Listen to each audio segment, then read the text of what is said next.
सन 1971 में ईरान ने Persian empire की 2500 साला सालगिरह मनाने के लिए एक आली शान पार्टी अरेंज की।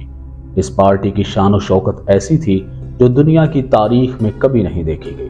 65 मुख्तलिफ मुल्कों के सरबराहान, शहनशाह, बादशाह, मलका, शहजादे, शहजादियाँ और बड़े बड़े कारोबारी हजरात इस पार्टी में शरीक हुए।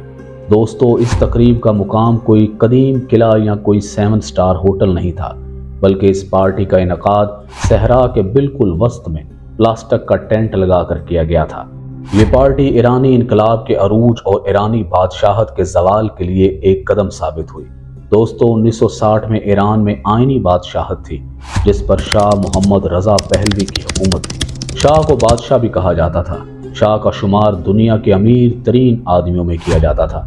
उसके पास पूरी ताकत मौजूद थी, उसके अल्फाज कानून थे। इस इंसान ने सिर्फ अपनी जिंदगी में ऐशो इशरत ही देखी थी। इसी वजह से ये एक मगरूर इंसान था। अपनी तकरीरों में तो ये दावा करता था कि मैं गरीबों को बाख्तियार बनाकर ईरान को जदीद और आज़ाद मुआशरा बनाना चाहता हूँ, लेकिन उसके अल्फाज सिर्फ और सिर्फ प्रेपोगंडा साबित हुए। इस इंसान ने कभी भी अपनी बातों पर अमल नहीं किया। जो भी उसके खिलाफ बोलता तो उसकी खुफिया पुलिस उसे अगवा करती और कत्ल कर देती।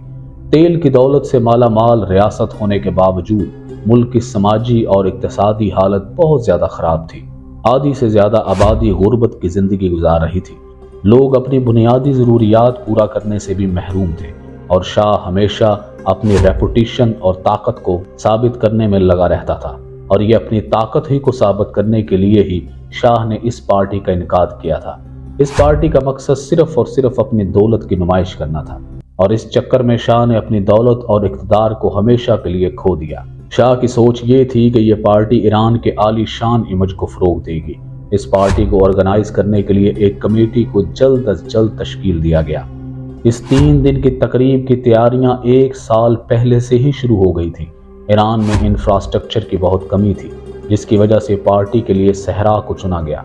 सहरा में खूबसूरत और आली शान खेमे लगाकर इसको शाही गांव में तब्दील कर दिया गया, और इस मकसद के लिए 15,000 से ज़ायद दरख्त और फूल लगाए गए।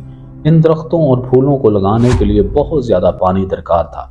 उस वक़्त ईरान पानी की किल्लत का सामना कर रहा था, लेकिन शाह ने सिर्फ और सिर्फ अपने बारे में सोचा।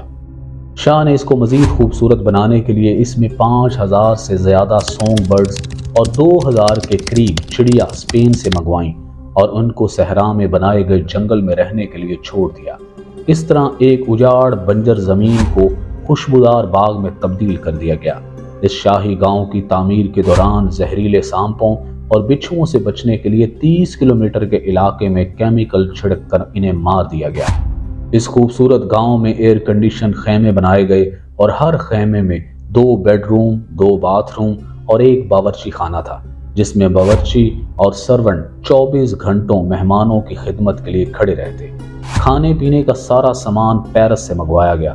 18 टन खुराक, जिसमें से 1/4 अंडे, 2700 किलोग्राम गोश्त, 1280 किलोग्राम आटा, हत्ता के छोटी से छोटी चीज़ भी पेरिस से मंगवाई गई। एक अमरीकी अखबार के मुताबिक मशरूबात को ठंडा करने के लिए बर्फ़ भी पेरिस से मंगवाई गई।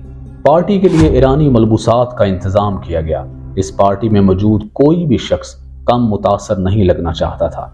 दर्जियों ने सोने के धागों और हर लिबास के लिए 10,000 हीरों का इस्तेमाल करते हुए लिबास तैयार किए। इस पार्टी के शुरू होने से पहले पूरे मुल्क में लॉकडाउन लगा दिया गया और बॉर्डर भी बंद कर दिए गए। बॉर्डर सिर्फ और सिर्फ मेहमानों के लिए खुले थे। बिलाखिर वो दिन आ गया जिस दिन उस अजीमुशान पार्टी का इफ्तिताह होना था। कोई भी शख्स यकीन नहीं कर सकता था कि ये पार्टी इतनी शानदार हो सकती है, लेकिन आहिस्ता आहिस्ता ये ख्वाब रूप धारने लगा। इतने सारे बादशाहों, रानियों, शहजादियों और शहजादों को एक जगह जमा हुए कभी किसी ने नहीं देखा था। एथोपिया के शहनशाह, डेनमार्क, नेपाल और यूनान के शाही जोड़े, उर्दन और नॉर्वे के बादशाह, फ्रांस, स्पेन और इटली के शहजादे और शहजादियों ने शिरकत की।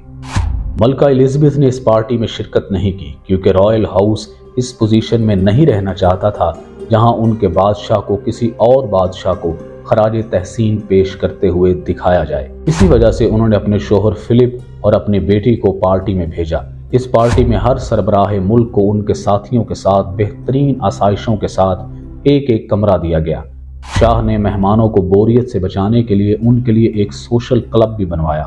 पार्टी के पहले दिन ही शाह ने एक शानदार पिनर पेश किया। ये तारीख में होने वाला पहला मौका था जब मुख्तलिफ ममालिक के मुख्तलिफ नजरियात रखने वाले हुक्मरान एक तकरीब में जमा थे और इकट्ठे खाना भी खा रहे थे। अगर मेन्यू की बात की जाए तो मेन्यू को 2 जुबानों फारसी और फ्रांसीसी जुबान में पेश किया गया था। ये पूरा जश्न ईरानी दारुल हुकूमत के दिलचस्प प्रोग्रामों के साथ ख़त्म हुआ। 16 अक्टूबर 1971 की अगली सुबह से ही मेहमानों को हवाई अड्डों की तरफ रवाना किया गया ताकि हिफाजत से वो अपने घर जा सके। दूसरी बातों को एक तरफ रखते हुए ये अपने आप में एक कामयाब जश्न था। इस पार्टी के बाद मीडिया में उसके मुतल्लिक काफ़ी बहसो मुबाहसा चलता रहा। एक सर्वे के मुताबिक इस पार्टी पर टोटल खर्चा $120 मिलियन आया, जो कि पाकिस्तानी रुपयों में तकरीबन 20 अरब रुपए बनते हैं। शाह की अहलिया फरा के शानदार लिबास और जेवरात पर भी काफ़ी बहस की गई। शाह की ये इज्जत और शान व शौकत ज़्यादा देर टिक न सकी। ईरान में यहाँ तक कि बैरून मुल्क में भी इस पार्टी को नहीं सराहा गया, लेकिन शाह के मुताबिक इस पार्टी का नेक मकसद था। ईरान के देही इलाकों में 3200 स्कूलों के लिए चंदा इकट्ठा किया गया था, लेकिन शाह अपनी तमाम अवामी हमायत खो चुके थे। इस वाक़े के 3 साल बाद शाह ने अवाम से माफ़ी मांग ली, लेकिन अब बहुत देर हो चुकी थी। अवाम की ये बगावत एक इस्लामी इनकलाब का बाइस बनी, जिसकी वजह से शाह के ख़ानदान की हुक्मरानी हमेशा के लिए ख़त्म हो गई। उसके बाद शाह ने मिस्र में जलावतनी इख्तियार कर ली और वहाँ उसका इंतकाल हो गया। उसके बाद लोगों ने आयतुल्लाह ख़मेनी को अपना सुप्रीम लीडर बना लिया।